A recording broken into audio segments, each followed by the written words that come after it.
बिस्मिल्लाहिर्रहमानिर्रहीम, अस्सलाम वालेकुम, वेलकम टू माय चैनल दावत इस्लाम। मैं हूं आपका दोस्त शफकत अली ऑफिशियल।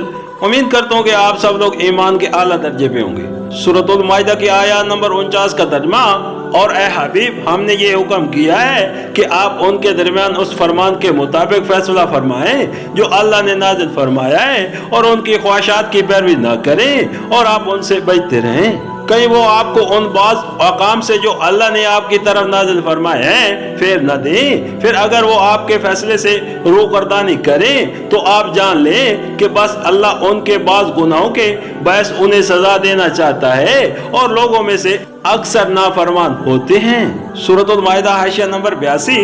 यहाँ से फिर वही सिलसिला तकरीर चल पड़ता है जो ऊपर से चला आ रहा था। सूरतुल माइदा की आयत नंबर 50 का तर्जुमा, क्या ये लोग जमाना जालियत का कानून चाहते हैं, और यकीन रखने वाली कौम के लिए हुक्म देने में अल्लाह से बेहतर कौन हो सकता है।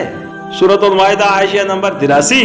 जाहिलियत का लफ्ज इस्लाम के मुकाबले में इस्तेमाल किया जाता है। इस्लाम का तरीका सरासर इल्म है, क्योंकि उसकी तरफ खुदा ने रहनुमाई की है जो तमाम हक़ाइक़ का इल्म रखता है, और उसके बरक्स हर वो तरीका जो इस्लाम से मुख्तलिफ है वो जाहिलियत का तरीका है।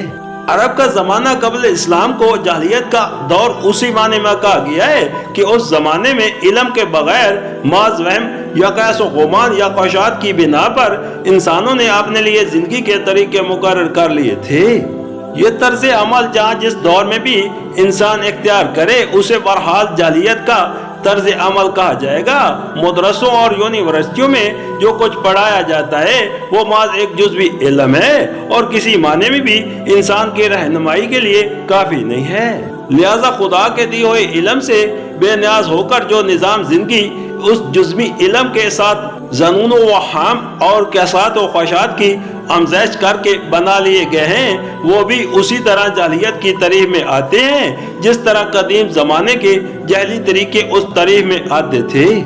सूरतुल माइदा के आयत नंबर 51 का तर्जुमा, ए ईमान वालो, यहूद व नसारा को दोस्त मत बनाओ, ये सब तुम्हारे खिलाफ आपस में एक दूसरे के दोस्त हैं, और तुम में से जो शख्स इनको दोस्त बनाएगा बेशक वो भी उनमें से हो जाएगा। यकीनन अल्लाह जालिम कौम को हिदायत नहीं फरमाता।